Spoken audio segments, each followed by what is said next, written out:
Number 31 की आयत number 14 और 15 में माँ बाप की इताअत का हुक्म दिया, माँ बाप की इबादत का हुक्म नहीं दिया। दोनों में फर्क है। अल्लाह ने कहा माँ बाप की इताअत करो। आज के इंसानों को माँ बाप सिखा रहे हैं हमारी इबादत करो। कैसे? चेहरे पे तेरी दाढ़ी देखा, कैसी गलीज दिख रही, बच्ची धोखा दे दी क्या, गम में है क्या, पैसे नहीं है शेविंग कराने के, शेविंग करा, कपड़े ऊपर टकने के ऊपर पहना, ये क्या है, फकीर है क्या, बेघर है क्या, ऐसे क्यों पहन रहा है? जहेज नहीं ले तो बोला मेरे को गुनाह होगा, तू जहेज ले। अच्छी बात है अम्मी जान, बेशरम, तेरे कुछ गुनाह होता, अम्मा को नहीं होता। जहेज नहीं लेना, हराम है इस्लाम में जहेज लेना, नहीं लेना चाहिए। जहेज का डेफिनेशन क्या है? मांगने वाली चीज को जहेज नहीं बोलते। अगर लड़की के माँ बाप की जानिब से कोई ऐसा गिफ्ट आए जो लड़की और लड़की का शौहर दोनों भी इस्तेमाल करते हो, उस गिफ्ट को जहेज बोलते हैं। जहेज नहीं लेना है इस्लाम में। तो माँ बाप की इताअत कब तक की जाएगी? जब तक के माँ बाप अल्लाह और उसके रसूल के खिलाफ कोई हुक्म नहीं देंगे। आर्मी और पुलिस डिपार्टमेंट में क्या होता है? कांस्टेबल इंस्पेक्टर की बात उस वक्त तक मानेंगे जब तक के इंस्पेक्टर की बात कमिश्नर ऑफ पुलिस से नहीं टकराती। मान लीजिए कमिश्नर ऑफ पुलिस ने कहा चालान मारो, इंस्पेक्टर ने कहा रसीद मत फाड़ो, पैसे जेब में डाल लो, क्या करेगा कांस्टेबल? क्या करेगा? नहीं मानेगा, चाहे वो उसका सुपीरियर ही क्यों ना हो। माँ बाप सबसे सुपीरियर है रिश्तेदारों में और इंसानों के रिश्तों में, लेकिन वो अल्लाह और रसूल से सुपीरियर नहीं हो सकते। तो माँ बाप को भी चाहिए कि अपनी औलाद को अल्लाह रसूल की फरमाबरदारी की तालीम दे, ताकि बच्चा बड़ा होकर उनकी भी नाफरमानी ना करे। बच्चे को बड़ा करते हैं अल्लाह और रसूल का नाफरमान बनाकर। जब बच्चा बड़ा होकर माँ बाप की नाफरमानी करता है तब कहते हैं अल्लाह ने कहा है फरमाबरदारी करो। तुमने जो बीज बोई है वही फल खाओगे। तुमने अगर बेर और कांटेदार जो दरख्त का बीज बोया है और उस पर एक्सपेक्ट करते हो कि सीताफल और आम उगेंगे, तो ये होने वाला नहीं है। उम्मीद मेरी बहन आपका जवाब मुकम्मल हो। अगला सवाल भाइयों की जानिब से। जी, मैं इमरान हाशिम और मैं Reliance communication as a retention का काम कर रहा हूँ जी। मेरा सवाल ये है कि जैसा कि हम जान रहे हैं आजकल और देखते हैं कि हर एक चीज़ महंगी होती जा रही है, तो उस हिसाब से एजुकेशन भी बहुत महंगा हो गया है। तो क्या हदीस और कुरान के रोशनी में मैं ये जानना चाहता हूँ कि क्या एजुकेशन के लिए जो हम लोन लेते हैं ये कहाँ तक जायज़ है? और इसी से रिलेटेड मेरा एक और सवाल है कि चूँकि मैं सर्विस मैन हूँ तो सो आई गेट सैलरी, तो क्या टैक्स बचाने के लिए मैं अगर कोई पॉलिसी लेता हूँ या कुछ उससे रिलेटेड ऐसा कुछ करता हूँ, ये कहाँ तक जायज़ है और मैं किस तरीके से इससे बच सकता हूँ? भाई ने सवाल किया है कि क्या एजुकेशन के लिए लोन लिया जा सकता है। अल्लाह सुब्हानहू तआला ने सूरह बकरा सूरह नंबर 2 की आयत नंबर 275 से 279, सूरह आल इमरान सूरह नंबर 3 की आयत नंबर 130 आयत नंबर 130, सूरह निसा सूरह नंबर 4 की आयत नंबर 161, सूरह रूम सूरह नंबर 30 में अल्लाह सुब्हानहू तआला ने ऐलान किया है कि सूद हराम है, इंटरेस्ट हराम है, loan on interest is forbidden in Islam. रसूल अकरम सल्लल्लाहु अलैहि वसल्लम की सही हदीस बैहक़ी की शोबुल ईमान हदीस नंबर 1932 में रसूलुल्लाह सल्लल्लाहु अलैहि वसल्लम ने फरमाया, जिस किसी ने एक पैसा सूद लिया गोया उसने अपनी सगी माँ से जिना किया। अगर आप बाइबल पढ़ेंगे, book of Deuteronomy chapter number 22 verse number 25, book of Ezekiel chapter number 18 verse number 13, book of Luke gospel of Luke chapter number 6 verse number 35, इन तमाम मुकामात पर सूद पर पैसा लेना और देना फॉरबिडन है। इस एतबार से अगर आप कोई लोन सूद पर लेकर कुछ करते हैं, for whatever purpose use it, it is forbidden in Islam. मैं कोई भी अच्छा काम गलत तरीके से नहीं कर सकता, अच्छे काम के लिए मुझे अच्छा तरीका इख्तियार करना पड़ेगा। तो इस एतबार से जो अल्लाह ताला का फंडामेंटल लॉ है मैं उसको क्रॉस नहीं कर सकता। अल्लाह ने सूरह बकरा सूरह नंबर 2 की आयत नंबर 279 में कहा कि अल्लाह के हुक्म के बाद अगर ये लोग इंटरेस्ट इकोनॉमी नहीं छोड़ेंगे तो इनसे कहो ये अल्लाह और उसके रसूल से जंग करने के लिए तैयार हो जाए। Ask them to wage a war against Allah and Mohammed सल्लल्लाहु अलैहि वसल्लम। तो मैं इतनी जुर्रत अपनी पढ़ाई की खातिर नहीं कर सकता या किसी और जायज़ काम के लिए नहीं कर सकता। बट इसका सोल्यूशन क्या होगा? इसका सोल्यूशन ये है कि इस्लाम ने बैतुल माल का एक कॉन्सेप्ट दिया था जो अनफॉर्चुनेटली हमारे पास नहीं है। बैतुल माल क्या है? एक ऐसा बैंकिंग सिस्टम होगा जिसमें पूरे मुसलमान अपने डोनेशंस, अपने चैरिटीज़, अपनी ज़कात उसमें जमा करेंगे और जो नीडी मुस्लिम्स हैं उनको ये ज़कात से पैसा देंगे। ताकि उनको सपोर्ट करें उन नीड्स में जो इनके लिए ज़रूरी हैं। अब चूंकि वो नहीं है तो आपको क्या करना पड़ेगा, you will have to certain things sacrifice for the sake of your religion. दुनिया का हर आदमी करता है। देखिए आप, हमारे पास सिख भाई बैठे हैं, आप देखिए चाहे गर्मी हो चाहे बारिश हो चाहे सर्दी हो, कभी टर्बन नहीं निकालेंगे वो लोग, कभी दाढ़ी के बाल नहीं निकालेंगे। वाई? रिलीजियस इंजंक्शन है। लोग चाहे कुछ भी कहें, रिलीजन से अगर मोहब्बत है you will not break the fundamental. अगर आपको अल्लाह से, उसकी किताब से, उसके नबी मोहम्मद रसूलुल्लाह से दिल से मोहब्बत है, you will not do anything that will contradict Quran and Sunnah. तो इस एतबार से आप नहीं ले सकते। तो आइए आज का अगला सवाल बहनों की जानिब से। अस्सलाम वालेकुम। वालेकुम अस्सलाम। मैं एक टीचर हूँ। जी। मेरा सवाल ये है कि हमारे पैगंबर की ज़िंदगी हमारे लिए नमूना थी। उन्होंने तो कभी कल की खबर नहीं ली, कल के लिए हमको कुछ जमा करके रखना है। तो हम लोग जो है आजकल बैंक बैलेंस क्यों बढ़ाते हैं, कल की फिक्र क्यों करते हैं? बहन ने एक बहुत ही अच्छा सवाल किया है कि हमारे पैगंबर हमारे लिए बेस्ट एग्जाम्पल है।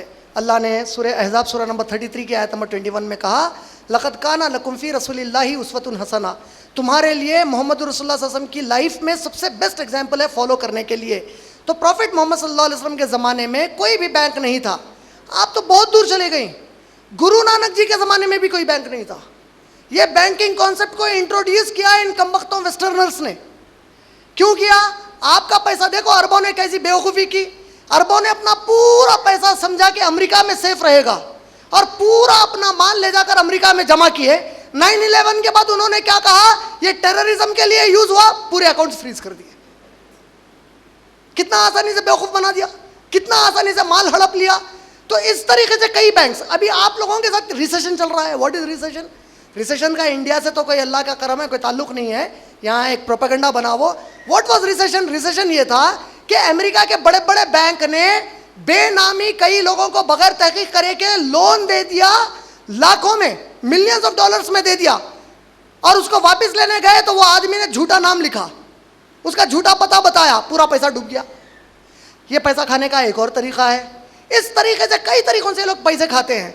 लेकिन नबी अकरम सल्लल्लाहु अलैहि वसल्लम के ज़माने में रसूलुल्लाह सल्लल्लाहु अलैहि वसल्लम के बाद सहाबा बाज़ ऐसी चीज़ें जमा करते कि उनके मरने के बाद उनके अहलो अयाल को काम आए। मैं मर जाता हूँ तो मेरे बच्चे अगर पढ़ रहे हैं तो इंस्टेंट वो रोड पर ना आए, इस नीयत से मैं ज़रूरियात के लिए जमा कर सकता हूँ। इसके अलावा भी मैं जमा कर सकता हूँ। लेकिन जमा करके अगर मैं ज़कात नहीं दूँ, आप देखिए ज़कात अब बगैर जमा करे देंगे ही कैसे? ज़कात देने के लिए तो जमा करना ही पड़ेगा, उतना तो जमा करना ही पड़ेगा जिससे कि 25 ग्राम सोना या उतना माल हो जाए, तभी तो ज़कात है का मतलब इसकी इजाज़त है। लेकिन अफजल तरीक़ा अल्लाह के हवाले दूसरा दिन कर दो अपना। मैं, आप यकीन मानिए, मैं अल्लाह को गवाह बनाकर बोल रहा हूँ, मेरा आज तक पर्सनल कोई बैंक अकाउंट नहीं है। एक भी आज तक मैंने अपनी लाइफ में नहीं खोला है बैंक अकाउंट, एंड अल्हम्दुलिल्लाह आई एम वेरी कंफर्टेबल। मेरे ट्रांजैक्शंस होते हैं लाखों में, लेकिन अल्लाह के करम से मैंने कभी भी बैंक की जरूरत महसूस नहीं की है, एक्सेप्ट कि हमारा IREF का ऑफिशियल अकाउंट है फॉर गवर्नमेंट रीजंस। पर्सनल आज तक मेरा अकाउंट नहीं है, and I am very satisfied, मुझे इसकी जरूरत ही नहीं पड़ी। अब जो लोग हमारे पास रखते हैं उनको बेशक चाहिए कि चैरिटी किया करें।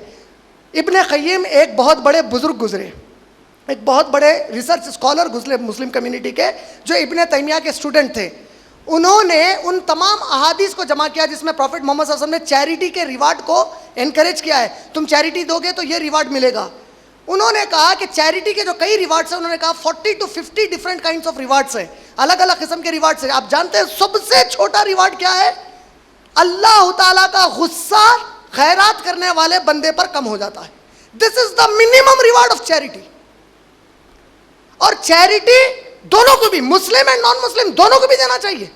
अगर कोई नॉन मुस्लिम आ जाए और उसकी ज़रूरत है तो you are encourage, this is humanity in Islam, आपको देना चाहिए। कोई यतीम है ज़रूर दें, कोई पढ़ना चाहता है गैर मुसलमान ही है उसको भी दें, आपको अदर मिलेगा उसका। अल्लाह ने सूरह निसा सूरह नंबर 4 की आयत नंबर 85 में कहा, जो कोई अच्छे काम में कंट्रीब्यूट करेगा उसे अच्छा काम करने वाले के बराबर का अदर दिया जाएगा, और जो बुरे काम में कोऑपरेट करेगा उसको बुरा काम करने वाले के बराबर का गुनाह दिया जाएगा। You contribute in any good cause, you will be happy इंशाल्लाह। तो बैंक में इस तरीके से ना जमा करें कि दूसरों का ख्याल ही नहीं करें, लेकिन इतना तो ज़रूर जमा करें कि आपके बाद आपके जो लगते हैं उनके ज़रूरियात पूरे हों, और साथ में आप चैरिटी के ऊपर ज़्यादा कॉन्सेंट्रेट करें। द बेस्ट इज़ बांट दो, अल्लाह के हवाले कर दो बाकी का मामला, इंशाल्लाह अल्लाह आपको पाल लेगा। उम्मीद आपका जवाब मेरी बहन पूरा हुआ। अगला सवाल भाइयों की जानिब से इस माइक से लिया जाएगा। अस्सलाम वालेकुम इमरान भाई। वालेकुम अस्सलाम। मेरा नाम तहसीन है और मैं रांची यूनिवर्सिटी से MBA कर रहा हूँ। मेरा सवाल ये है कि मैंने ये सुना था एक स्पीच में किसी के कि जब गुरु नानक जी काबा गए थे भ्रमण के लिए, तो जिस ओर वो पैर रखते थे उसी ओर काबा घूम जाता था। तो इसमें कितनी सच्चाई है, या इस पर आप रोशनी डालें। भाई ने एक अच्छा सवाल किया है। उन्होंने पूछा है कि अक्सर सिख कम्युनिटी में ये बात कॉमन है, एक बात कॉमनली मानी जाती है कि गुरु नानक जी जब मक्का गए तो वहाँ पर जिस तरफ वो अपना पाँव करते काबा उस तरफ आ जाता। ये बात कहाँ तक दुरुस्त है? देखिए, जहाँ तक गुरु ग्रंथ जी आप अगर पढ़ेंगे तो पूरी गुरु ग्रंथ जी में ये बात कहीं भी लिखी हुई नहीं है, कहीं भी लिखी हुई नहीं है ये बात। दूसरी चीज़, गुरु नानक जी काबा जा ही नहीं सकते। रीज़न, अल्लाह ने कुरान करीम में सूरह तौबा सूरह नंबर 9 में फरमाया कि एक्सेप्ट मुस्लिम मक्का को कोई भी नहीं आ सकता। अगर वो आएगा तो उसको कैपिटल पनिशमेंट देगी वहां पे गवर्नमेंट, जो भी गवर्नमेंट रहेगी। तो this by itself becomes a lie कि वो वहां गए थे। तीसरी चीज, कोई हिस्टोरिकली प्रूवन एविडेंस नहीं है इस किस्से के पीछे। यह किस्सा इस तरीके से पेश किया जाता है कि गुरु नानक जी के एक मुस्लिम स्टूडेंट थे। उन मुस्लिम स्टूडेंट के दिल में आया कि मैं हज या उम्रा करूं। उन्होंने गुरु नानक जी से ये पेश की बात अपनी, तो गुरु नानक जी ने कहा चलो मैं तुम्हें लेकर चलता हूं। और जब वो उन्हें वहां लेकर गए तो ये वाकया सुनाया जाता है। इसकी हिस्टोरिकली कोई ऑथेंटिसिटी नहीं है। देखिए, इससे होता यह है कि कल के दिन अल्लाह ना खास्ता, मैं अल्लाह फॉरबिड, इससे कोई फिर कोई नई कहानी ना बन जाए, कल कोई एक बेवकूफ़ मुसलमान आएगा जाहिल किस्म का, वो लिखेगा कि हमारे एक वली थे, वो अमृतसर को जाना चाहते थे, नहीं आने दिया गया, वो जिधर पाऊँ कि अमृतसर की जो है गुरुद्वारा उधर आ गई। As a Muslim I would not appreciate it. मैं उसको बोलूँगा तो ये बदतमीजी की बात मत कर, क्योंकि तू किसी के दिल को तोड़ रहा है, उनके मजहबी सेंटीमेंट को खराब कर रहा है। कुरान में क्या कहा गया? सूरह अनाम सूरह नंबर 6 की आयत नंबर 108 में कहा गया, do not revile the gods of other religions for in ignorance they might revile Allah सुब्हानहू व तआला। तुम लोग दूसरे मजहब के खुदाओं के बारे में बुराई मत बयान करो, हो सकता है कि वो लोग भी लाइल्मी और जहालत में अल्लाह के बारे में कोई गंदी बात ना कहते हैं। तो इस तरीके से ये फसाद बढ़ेगा। This is not a correct way. आप उल्टा अगर देखेंगे, गुरु नानक जी ने गुरु ग्रंथ साहिब का जो मेजर पोर्शन है आप अगर पढ़ेंगे, उसके मैक्सिमम जो दोहाज हैं, स्टेटमेंट्स हैं, वो बाबा फरीद के हैं। Baba Farid was a Muslim, he was a सूफी।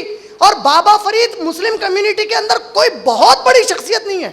उनके जैसे सौओं सैकड़ों और कई मुस्लिम वली थे, वली और सूफी थे। He was not the top most of all. का मतलब गुरु नानक जी ने तो एक अदना छोटे से मुसलमान का जो नबी पर ईमान रखता है, उसकी इतनी अहमियत और इज्जत की कि उसके बातों को गुरु ग्रंथ में ला लिया। तो नबी सल्लल्लाहु अलैहि वसल्लम की फजीलत और काबे की फजीलत तो छोड़ ही दीजिए। उम्मीद आपका जवाब मुकम्मल हुआ।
हमारे दरमियान आज मेजर साहब मौजूद हैं। ये एक 2 मिनट के लिए आपसे कुछ अपने व्यूज़ प्रेजेंट करना चाहते हैं। मेजर साहब। आप सबको मेरा अस्सलाम वालेकुम। 2 लफ्ज़ मैं बोलना ज़रूर चाहता था और मैं जनाब इमरान साहब का बहुत शुक्रगुज़ार हूँ। मेरे पास सरफराज अहमद जी सुड्डू और जनाब मेहर आलम साहब आए थे, तो उन्होंने कहा कि आप प्रोग्राम अटेंड करेंगे। आमतौर पर मैं कोई पब्लिक प्रोग्राम अटेंड जल्दी नहीं करता हूँ, लेकिन मैंने कहा चूँकि ये दूसरे मज़हब से रिलेटेड है मैं ज़रूर जाऊँगा। ख़ास कारण ये है कि रांची में एक सोसाइटी है, हम लोगों ने सद्भावना मंच बनाया है, वहाँ मेरे कई मुस्लिम भाई मेरे साथ वहाँ जाते हैं और हम लोग कोशिश करते हैं कि हम लोग एक ब्रॉड माइंडेड सॉल्यूशन हर प्रॉब्लम का तैयार करें। तो जो सबसे पहली बात मैं कहना चाहता हूँ कि जो भी पीर पैगंबर आते हैं वो एक धर्म के लिए नहीं आते, वो तमाम मानवता के लिए मैसेज लाते हैं।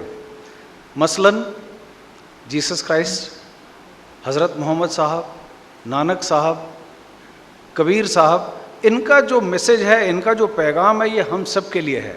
इसलिए लाजमी है कि हम लोग सभी, दूसरे मज़हब वाले भी, हम लोग भी कुरान का स्टडी करें। इनफैक्ट कुरान मेरे पास पढ़ी हुई है और अगली बार जब मैं यहाँ आऊँगा तो ज़रूर पूरी पढ़ के आऊँगा।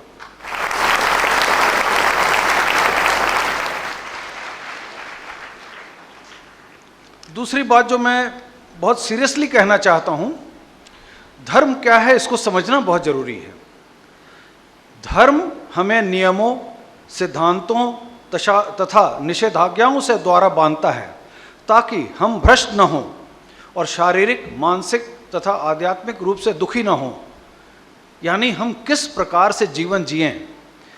आप एक चीज़ ध्यान रखिए कि सारा कुरान पढ़ना, याद करना इत्यादि सबके बस की बात नहीं है।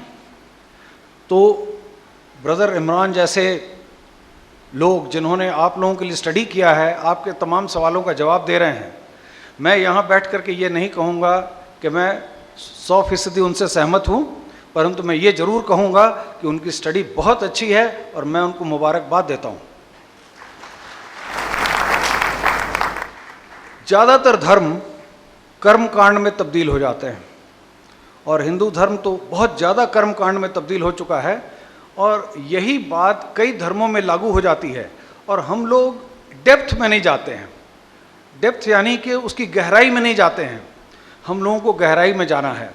मैं ब्रदर इमरान से एजुकेशन लोन वगैरह के बारे में कहूँगा कि वो मॉडर्न परिप्रेक्ष्य में, आज की डेट के परिप्रेक्ष्य में ध्यान रखें ताकि आपकी कौम हमेशा आगे चलती जाए और पैसे के लिए मोहताज न हो।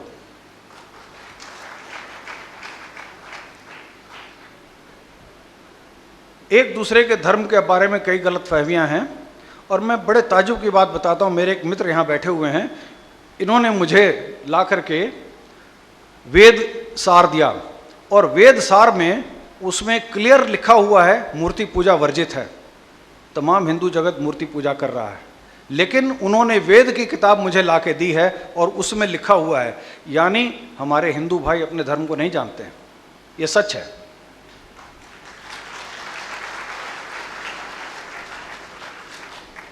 फिर भी एक बात मैं आपको बताना चाहता हूँ जो गुरु नानक देव जी ने कही है। उन्होंने फरमाया है, अव्वल अल्लाह नूर उपाया कुदरत के सब बंदे, एक नूर ते सब जग उपजया कौन भले कौन मंदे। यानी एक ही ईश्वर का नूर, एक ही अल्लाह का नूर हम सब में है। और यदि हम बैकवर्ड चले जाएं तो क्रिश्चियन और इस्लाम जगत मान रहा है कि आदम और हवा के हम सब औलाद हैं, तो ये मानने में क्या हर्ज है कि हम सब आपस में रिश्तेदार हैं। और आप ताजुब करेंगे कि हिंदू धर्म ने भी वसुधैव कुटुंबकम यानी सारी पृथ्वी एक परिवार है, इस चीज़ का नारा बहुत जमाने पहले दिया है।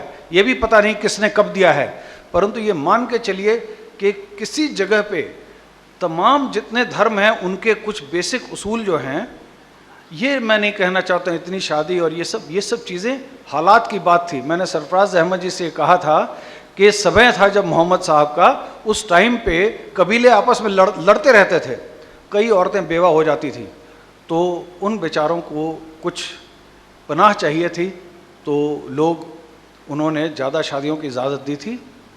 आज भी यदि किसी बेवा औरत को सिर छुपाने के लिए जगह न हो और आप ज़्यादा शादी करते हैं, तो मैं समझता हूँ कि ये समाज के लिए अच्छी बात है। और इन सब से ऊपर धर्म के बारे में सिर्फ जानना नहीं, मैं चाहता हूं कि ब्रदर इमरान जैसे आदमी पतले से ट्रीटाइज बनाएं कि ये हमारे नियम हैं, इस तरह से हमें चलना है, और हम लोग उसको अमली जामा पहनाएं। यदि हम बोलते रहें चोरी नहीं करनी है, ये नहीं करना, वो नहीं करना, और गवर्नमेंट डिपार्टमेंट में जाते ही पता नहीं कहाँ से घूस लेने की प्रवृत्ति आ गई। यानी मुझे कोई काम कराना होता है,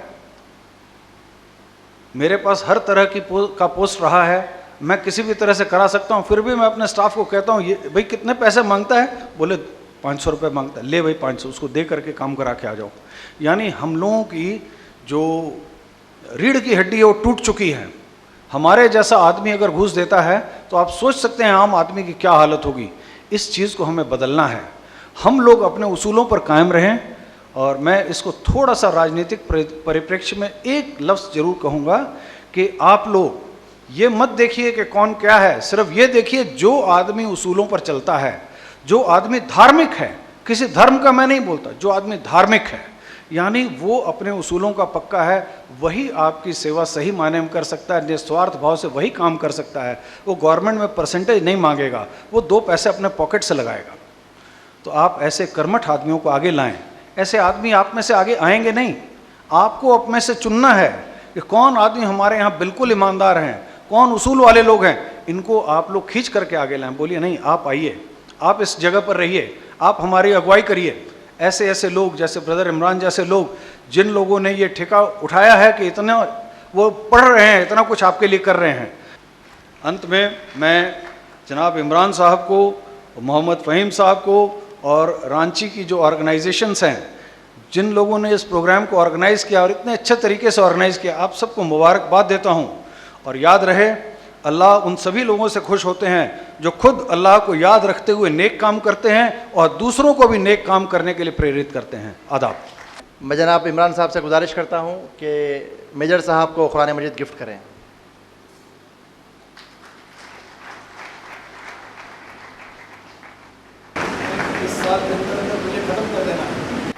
तो आइए आज का पहला सवाल, यानी कि फिर से इस राउंड का अपने भाइयों की जानिब से। वालेकुम अस्सलाम वरहमतुल्लाहि वबरकातुहू। मेरा नाम अबू मुबशिर हाशमी और मैं स्टूडेंट हूँ, अभी इंजीनियरिंग का कंपटीशन का एग्ज़ाम दिया हूँ। हमारा सवाल है इसी प्रीचिंग ऑफ इस्लाम से रिलेटेड। तो इस बारे में हमारा सवाल ये है कि जो हम प्रीचिंग कर रहे हैं और जो आप लोग यहाँ पे आप जो तकरीर किए, तो ये क्या बेहतर होता है कि अगर जो हम लोग यहाँ पे ड्रेस कोड पहने हुए हैं, आप और हमारे जितने भी मतलब दोस्त हैं, हमारे मतलब जितने बड़े हैं, सब पहने हुए, अगर ये कुर्ता पैजामा या जो सुन्नती लिबास है, पूरे सुन्नती लिबास में आकर के अगर ये प्रीचिंग होता तो ये ज़्यादा मतलब असरदार होता है। क्योंकि ख़ास तौर से जो टाई लगा रखी है आपने, वो तो चूँकि आप हमसे ज़्यादा जानते हैं, हम कम जानने के बावजूद हम इतना जानते हैं कि वो शायद क्रिश्चियनों की पहचान है, तो आप तो हमसे ज़्यादा जानते हैं, तो वो आपने लगा रखा और उसके बाद ये करना तक सही है। भाई ने बुनियादी तौर पर ड्रेस कोड पर सवाल किया है और उन्होंने कहा कई बार कि मैं ज़्यादा जानता हूँ, वो कम जानते हैं। मैं मुकम्मल तौर पे तो ये नहीं कहूँगा कि आप कम जानते हैं या मैं ज़्यादा जानता हूँ, लेकिन इस मामले में ज़रूर आप कम जानते हैं, ये पक्की बात है।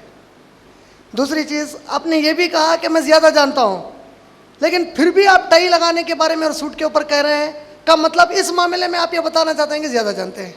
देखिए, उसूलन हमारे सवाल कैसे होने चाहिए, जो शरई अखलाक हैं, मसले पर सवाल होना चाहिए, शख्सियत के बारे में नहीं पूछा जाना चाहिए। मसला, भाई इस्लाम में लिबास का मसला क्या है, ये सवाल बिल्कुल दुरुस्त है। आपने ऐसा किया, नहीं एक सेकंड सुनिए, इधर सुनिए। आपने ऐसा किया, ये क्या है? आप अगर डायरेक्ट लिबास पर सवाल करेंगे तो मैंने जो किया वो भी जवाब मिल जाएगा, लेकिन आप अगर मुझ पर सवाल करते हैं तो इसमें शैतान हम दोनों के बीच खेलेगा। अभी मेरे दिमाग में आएगा कि ये मुझे जलील करने की कोशिश कर रहे हैं, अभी शैतान मुझे दिमाग में डालेगा कि इनको जलील करो। तो औज़ु बिल्लाहि मिनश शैतानिर रजीम, हमको शैतान से पनाह चाहनी चाहिए अल्लाह से। लिबास का मसला क्या है? हम सबके लिए शरीयत हमको इजाज़त नहीं देती कि डायरेक्ट किसी की ज़ात पर सवाल करें। मसला लिबास का क्या है? चंद अंग्रेज़ों के दौरे हुकूमत में जब अंग्रेज़ यहाँ पर हुकूमत कर रहे थे और गांधी जी ने नारा लगाया कि हम अंग्रेज़ों की कोई चीज़ इस्तेमाल नहीं करेंगे, तो चंद बेवकूफ़ और जाहिल मौलवियों ने यहाँ के लोगों के दिमाग में डाल दिया कि कोट पैंट और टाई ईसाइयों का या अंग्रेज़ों का लिबास है। और उसके बाद के कई ऐसे लोग जो इत्तेफाकन पढ़े लिखे हैं लेकिन इस मामले में अनपढ़ और जाहिल बन जाते हैं, उन लोगों ने कभी इस बात की तहकीक भी नहीं की ये मसला क्या है।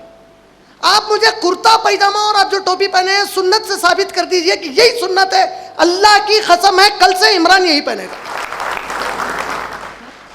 लेकिन चैलेंज के साथ कहता हूं क़यामत तक आप ये साबित नहीं कर सकते कि यही लिबास सुन्नत वाला है। ये चैलेंज है। सुन्नत लिबास का माना क्या है? सुन्नत लिबास में क्या नबी सल्लल्लाहु अलैहि वसल्लम कोई एक ही किस्म का पहने और सहाबा को बोले बस यही पहनना? कहीं भी दलील नहीं है। टाई ईसाइयों का लिबास है। हमारे बीच में क्रिश्चियन फादर बैठ कर गए, आप लोगों ने देखा? आप लोगों ने देखा कि नहीं देखा? जरा जोर से बोलिए मेरे भाई, मैं कितना समझ। लेकिन वो अरबों की तरह तोप पहने हुए थे, टाई लगाए हुए नहीं थे।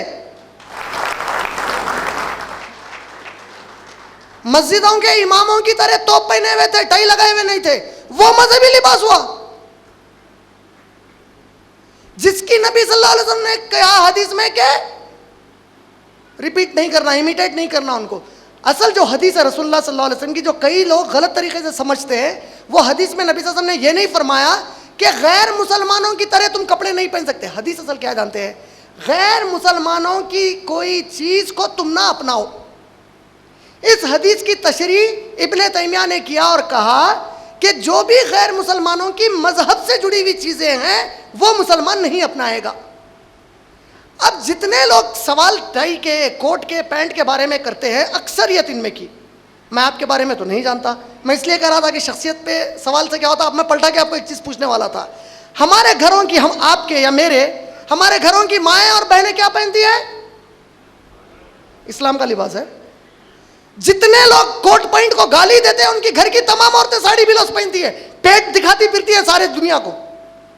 बेटे को भी पेट दिखाना हराम है। सच्चे बेटे को औरत अपना ये पेट नहीं दिखा सकती सिवाय शौहर के। वो भाई को दिखाती है, काम करने वाले को दिखाती है, बेटे को दिखाती है, सारी दुनिया को दिखाती है अगर गोशा पर्दा नहीं करती है तो। ये इस्लामी लिबास है। और ये उन तमाम के घरों में आप देखेंगे 99% जो कोट पैंट के ऊपर सवाल करते हैं। सुन्नत लिबास क्या है? मर्द आदमी के लिए जो सुन्नत हुक्म ये पहनना ही पहनना, वो लिबास है नाफ से लेकर यहां तक का। ये कंपलसरी है इतना हिस्सा कवर करना। अगर आप और नीचे पहन रहे हैं तो आपके इस्बाल टकने से ऊपर होगा। सही बुखारी जिल्द नंबर 7 बुक ऑफ ड्रेस किताबुल लिबास हदीस नंबर 678 एंड 679 रसूलुल्लाह सल्लल्लाहु अलैहि वसल्लम ने फरमाया, जिसने अपना नीचे का तैपन का ये जो कपड़ा आता है पेट के नीचे का, जिस मर्द ने अपना ये कपड़ा टखने के नीचे लिड़ाया, अल्लाह उसको जहन्नम की आग में जलाएगा। क़यामत में अल्लाह ताला उसकी जानिब नहीं देखेंगे। टखने के नीचे कपड़ा पहनना मुसलमान मर्द के लिए हराम है। अगर हमारे ये जितने भी मुसलमान नौजवान, ज़ईफ़, बुजुर्ग, अद्धड़ जितने बैठे हैं, अगर दिल से प्यारे मोहम्मद सल्लल्लाहु अलैहि वसल्लम से मोहब्बत करते हैं तो 80 लाख का भी अगर पॉइंट है तो अल्लाह की कसम मेरी नबी की सुन्नत का फैशन उस 80 लाख से कीमती है। नहीं समझ में आया? नहीं, ज़रा खुश कहीं को नहीं, मैं मालूम तालियां मारने को, अरे बाप रे पैंटा कटाना है क्या बोल के। अब जो आपने पूछा कि कोट पैंट और टाई का, मैं इस सवाल को बड़ा अहम समझता हूँ क्योंकि मैं रसूलुल्लाह सल्लल्लाहु अलैहि वसल्लम की सीरत पर बयान दे रहा हूँ। अगर मेरे नौजवान और कई लोगों में गलतफहमी रह जाएगी कि ये कोट पैंट गलत है तो वो यहाँ से ऐसी जाएंगे। कोट और ये शर्ट और ये पैंट की ईजाद स्पेन के मुसलमानों ने की थी 1492 में, जब वहाँ पर यूनिवर्सिटीज़ हुआ करते थे, वहाँ के मुसलमान इस किस्म के लिबास को पहना करते थे। 1492 में जिस तरह आज आप हायर स्टडीज़ को ऑस्ट्रेलिया, अमेरिका वगैरह जाते हैं, आज हमारे बच्चे जाते हैं ना ऑस्ट्रेलिया, अमेरिका को हायर स्टडीज़ को, यहां से पूरे कपड़े पहन के जाते हैं, वापिस आते हैं चड्डी में कान में बाली डाल के आता। क्यों? कल्चर का इंपैक्ट, वहां के रस्मों रिवाज का इंपैक्ट पड़ा। इसी तरह यूरोपियंस हायर स्टडीज को 15वीं सदी में मुस्लिम स्पेन को जाया करते थे, वहां जो मुसलमान लिबास पहनते थे उसका इंपैक्ट उन्होंने अपने यूरोप को कैरी किया। उसके बाद जो टाई आप देख रहे हैं, क्रोएशिया के मुसलमानों ने सबसे पहली मर्तबा ये टाई की शुरुआत की। ये फैशन बन गया फ्रांस और यूरोप का, उन लोगों ने इसको अपना लिया। इस लिबास का किसी भी मजहब से कोई ताल्लुक नहीं है, बल्कि इसकी शुरुआत मुसलमानों ने की। अंग्रेज जब यहाँ हुकूमत कर रहे थे तो यहाँ के मौलवियों ने मुसलमानों को अंग्रेज़ों की चीज़ें ना खरीदने, उनकी तरह ना दिखने के लिए फतवे दिए, जिसमें इस्लाम को घसीटा गया और आज तक कई लोग उसी पर चल रहे हैं, जबकि इस लिबास का हरगिज सुन्नत से या गैर सुन्नत होने से कोई ताल्लुक नहीं है। उम्मीद मेरे इस भाई का जवाब मुकम्मल हो गया। अगला सवाल भाइयों की जानिब से। अस्सलाम वालेकुम, मेरा नाम मोहम्मद राहिल अशरफ है और मैं MBA का स्टूडेंट हूँ। मेरा सवाल आपसे यह है कि इस्लाम के अंदर इंश्योरेंस कंपनी, बैंक में काम करना और शेयर में पैसा इन्वेस्ट करना कहाँ तक जायज़ है?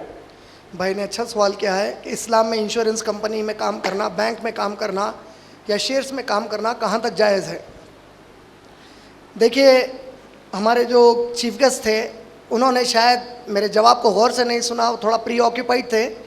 उन्होंने कहा कि लोन के बारे में मैं एक तरफ़ा बयान ना करूं, मुझे एक तरफ़ा ही बयान करना होगा। मैं 2 और 2 को सिर्फ 4 कह सकता हूं, कभी 5 भी हो सकता है, कभी 6 भी हो सकता है। अच्छा, टीचर सब 5 बोल रहे हैं तो तुम भी 5 बोल लो, अब 6 बोल रहे हैं 6 बोल लो, ऐसा नहीं बोल सकता। इस्लाम ने कहा सूद हराम है का मतलब हर शक्ल में हराम है। इस्लाम ने कहा सगी बहन से शादी हराम है तो हर शक्ल में हराम है। इस्लाम ने कहा सगी माँ से शादी हराम है, हर शक्ल में हराम है। सगी माँ से जिना किसी शक्ल में जायज़ हो सकता? हो सकता? क्या ख्याल है आप लोगों का?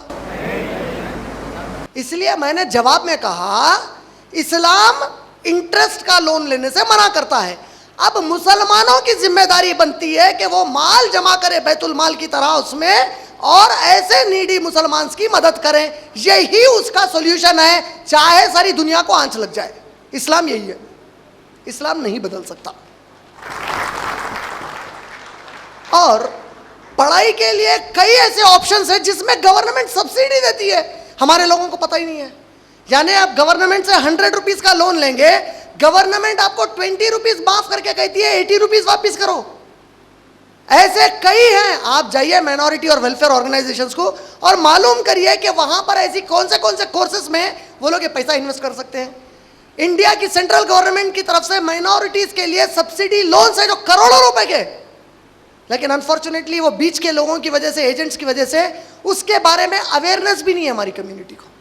ऐसे अगर जो है सब्सिडी लोन्स लेकर भी कर सकते हैं तो करिए, वरना मुसलमान को। लेकिन सूद वाला loan under any condition, whether somebody likes me और dislikes me, कोई मुझे अक्लमंद बोले या बेवकूफ़, अल्लाह ने जो कहा है वही है, मैं उससे आगे नहीं बता सकता। अल्लाह ने सूरह हुजरात की आयत नंबर 1 में कहा, ऐ लोगों जो ईमान लाए हो, अल्लाह और उसके रसूल सल्लल्लाहु अलैहि वसल्लम से आगे जाने की कोशिश ना करो। तो मैं अल्लाह और उसके रसूल से आगे नहीं जा सकता। अगर मैं मानता हूँ कि कुरान और हदीस क़यामत तक के लिए गाइडेंस है, हिदायत है, तो अल्लाह को मालूम था ये तमाम सिचुएशंस आएंगे, लोन्स की ज़रूरत पड़ेगी, एजुकेशनल लोन्स की ज़रूरत पड़ेगी, तब भी अल्लाह ने कहा सूद हराम है का मतलब हराम है। There can not be a compromise on it. ये परफेक्ट बात। इंश्योरेंस की कंपनी, बैंक में काम कर सकते हैं, जो कोई काम में सूद इन्वॉल्व हो गया वो हराम है आपके लिए।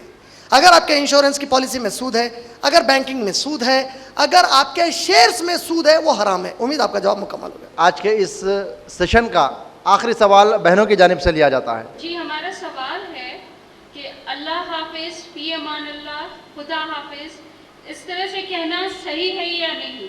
जैसा कि हमारे सल्लल्लाहु अलैहि वसल्लम हमेशा अस्सलाम वालेकुम वगैरह कहते थे। जी बहन, रुखसत होते वक्त सहाबा से साबित है कि वो फ़ी अमान अल्लाह कहा करते थे। तो फ़ी अमान अल्लाह, उसका तर्जुमा उर्दू में अल्लाह हाफिज़, अगर आप ये कहते हैं तो इसमें कोई हर्ज नहीं है इंशाअल्लाहुल अज़ीज़। वल्लाहु आलम।